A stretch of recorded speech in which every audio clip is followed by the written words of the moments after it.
Dr. Darnita L. Payton, and my purpose is to educate, encourage, and enlighten. Thank you so much for taking the time to stop by my channel today. I am so grateful that you are here. Merry Christmas! Yay! We're doing something quite different on my channel today, and if you saw my video on 5 habits for an organized kitchen, you will know that I said that I promise you this is not going to become a cooking channel. But look what I have! It's homemade Christmas chocolate Saltine Toffee. Made it myself. And look at my shirt. It says, Dear Santa. It's a long story. It's okay. I told Jesus about it. He took care of it. But today I did record as I was making this, and I hope you will enjoy it. Again, God bless those of you who do this full-time on YouTube. You don't have to worry. It's no. But it was so much fun. Okay, so this is what you'll need. I have bags to put the candy in. Mine are just Christmas bags in light brown or dark brown sugar. Doesn't make a difference, it just changes the color. I have mini sweet, semi-sweet chocolate chips, and I have the regular size, and I also had some white chocolate chips, so I wanted to try those as well. I have 4 sticks of butter because I'm making 2 sets, saltine crackers, there's a measuring cup, parchment paper, and foil was not pictured, and a non-stick pot because who wants to clean caramel out of a regular pot? Not me, said I. I'll link the recipe below. I found this on the channel back in 2018, Paige Danielle. I'll link her video below, but it's all over the internet and it's really simple. Just remember to preheat your oven to 400 degrees and line your baking sheet. Some people use foil. I'm extra. I use foil and parchment paper because I like the easy cleanup. If you use foil, I would suggest that you spray it with a non-stick cooking spray. So here's one of the pans that I've lined with the parchment paper, and there's foil under there as well. So then we went from here to here.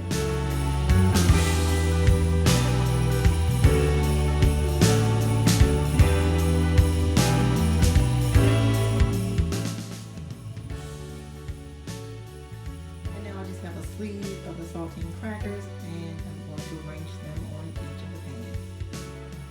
So you'll end up with something looking like this, and this is one time that you'll hear me say that neatness does not matter. You just want to make sure that you have your pans covered, and you see that I broke some on the side to fit on the pan. Now my saltines seem to be of a smaller variety than maybe you may have a larger saltine. So again, it's all going to be covered with bubbly, buttery caramel. Do you say caramel or caramel? I say caramel. Let me know in the comment section which team you are, team caramel, team caramel.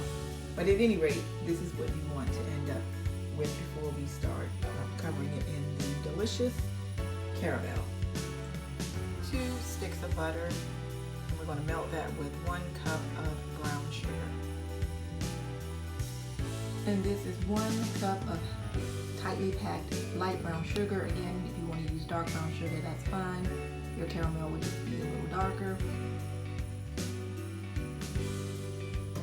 Now I've melted the 2 sticks of butter, and I'm about to add the brown sugar. Now I've added the 1 cup of brown sugar. Again, I'm using light brown sugar. I'm going to stir this until it becomes bubbly and incorporates, and that takes about 3 minutes or so. But just keep an eye on it. This is not the time that you want to walk away.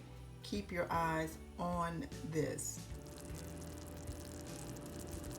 Can you hear the sizzle? You see it bubbling? We are making caramel.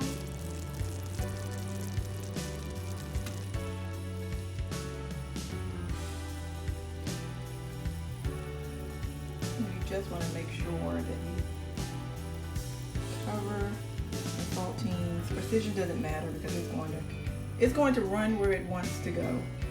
Look at that, and it smells so good.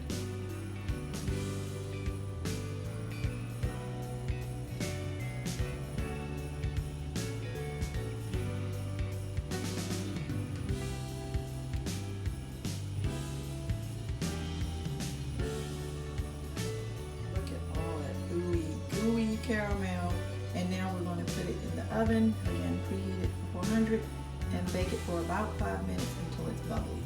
And the caramel is going to get a little thinner, so we'll spread perfection meal is candy.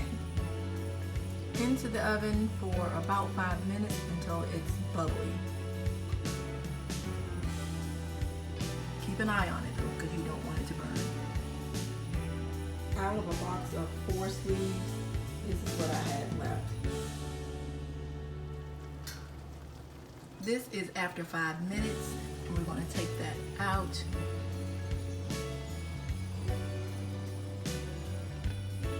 So here it is, fresh out of the oven. Be careful, it is hot, molten caramel, like lava. And you notice that the crackers appear to float. They've shifted some, and that's okay. And that the caramel covered everything. Now I've added the chocolate chips, and the heat from the caramel will help them to melt. Some people put it back in the oven. You can do that as well.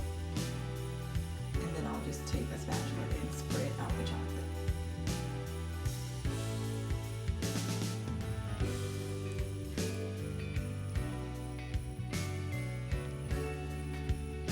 And you can add more chocolate if you need, so that you can cover the crackers and the caramel.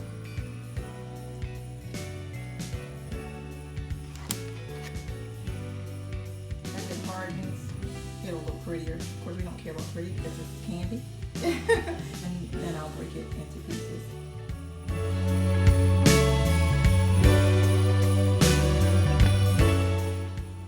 Here it is, up close and personal. I put mine in the freezer.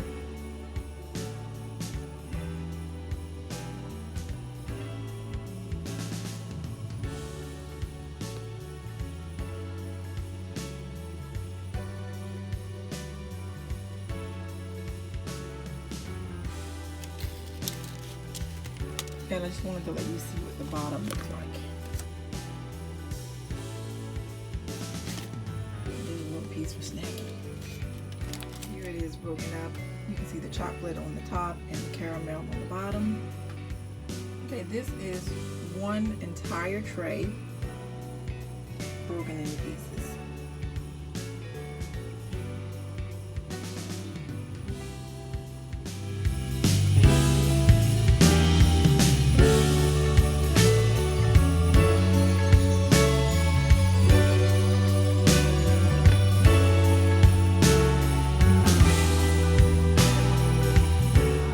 Getting 12 bags out of each batch, and I just put them in little Saltine bags, Christmas bags, and they are delicious. I hope you will give this recipe a try. Be warned, they are something that requires a bit of self-control, or you could eat all 24 bags. I would recommend that.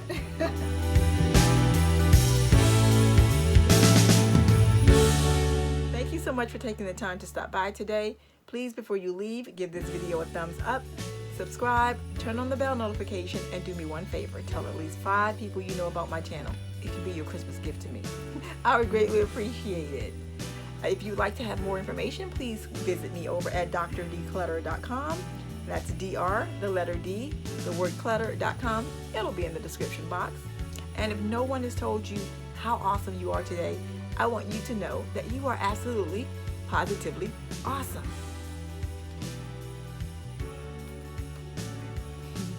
So good. Take care. God bless. Bye.